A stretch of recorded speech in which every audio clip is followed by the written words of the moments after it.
building is allowed to be built taller. It is made of 3 types of stone: granite, marble, and sandstone.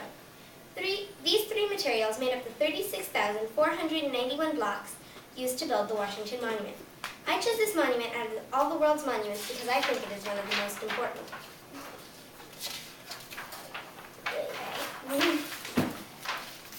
The building of the monument started on July 4th, 1848, but it was not finished until 40 years later in 1880.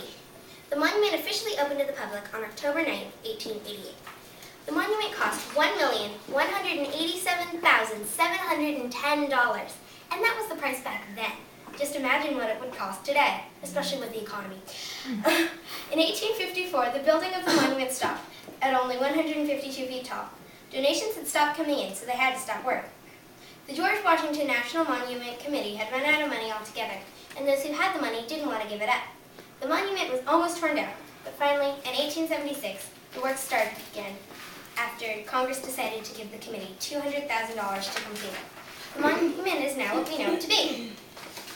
As it turns out, the committee had no more marble, so that's when the granite and sandstone started to kick in. If you look closely, you can actually see the difference in color starting at the 152-foot mark. Let me actually put it about there if you want to come up and look very closely. It's dark. The color changes. You can look after. I made a 1/2000 scale marble. And yes, I did the math with my mom's help. I took my sugar cubes and got to work. I used 57 cubes in the whole thing. I glued 42 of them together and painted my set and the cubes. I made a mold with 13 of the cubes for the capstone. The capstone is 5.6 feet wide and 8.9 feet high. When my mom and I made the capstone, we took approximately 13 sugar cubes and melted them down with a little bit of warm water and put them into a mold. Then we covered it with plastic wrap. As it started to harden, we put a block on top for pressure. When that didn't work, we put about 1/3 of a cup of loose sugar, mixed it with some glue, and placed it into the same mold. Presto! We have a capstone that is slightly too big. So we cut it down to the correct dimensions. Between the years of 1848 and 1888, a wonderful monument was built to honor George Washington. It is a well-known monument, and in 2005, it attracted 467,550 visitors. The monument is now one of my favorites, and I hope you enjoyed learning about it.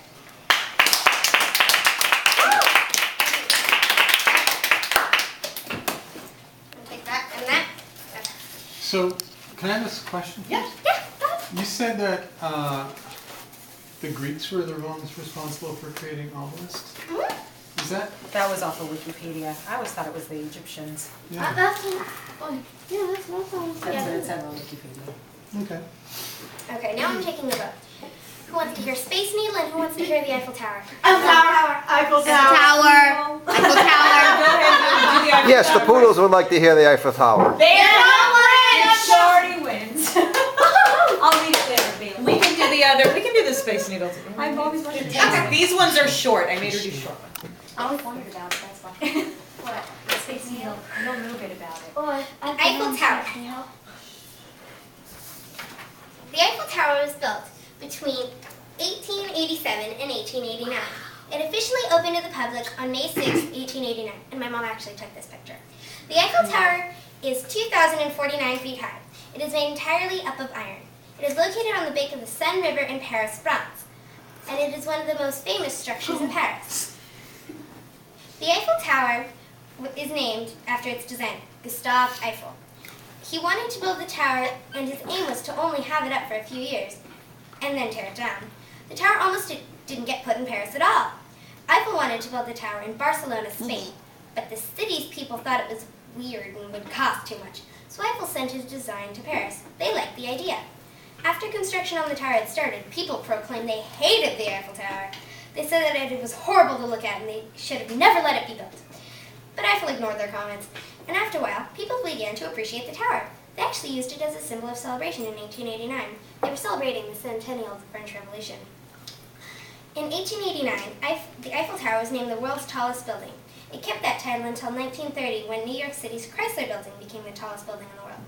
The tower is the tallest structure in Paris, and the 5th tallest structure in France.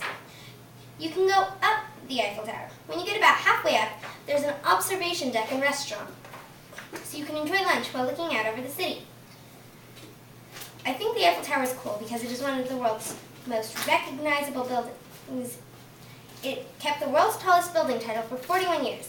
I hope you like learning about the Eiffel Tower.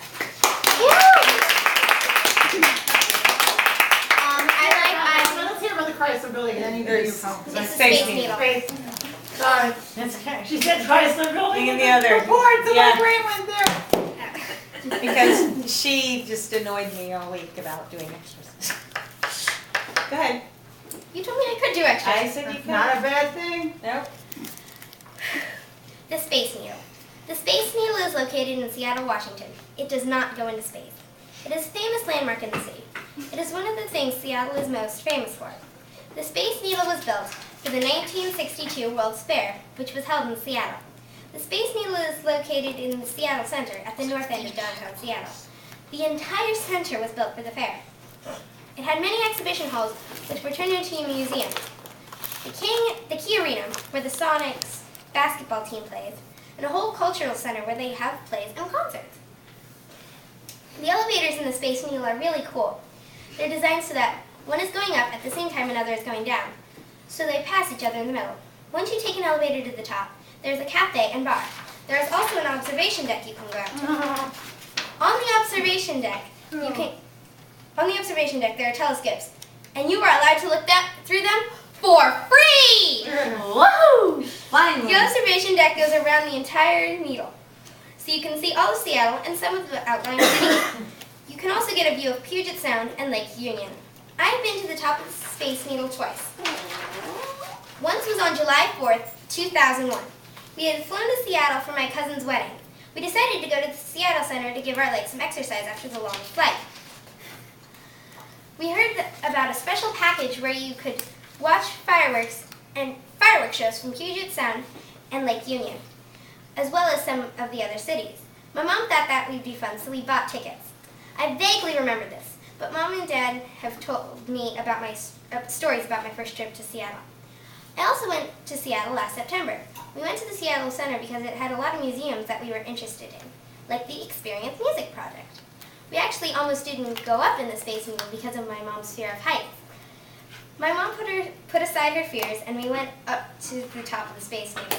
Good job. My mom lived in Seattle and was able to show us and take us places around the city. I think the Space Needle is cool because it was built to impress the rest of the world. I hope you like listening about it. Let's hear your side. This I forgot to grab the book about the poem.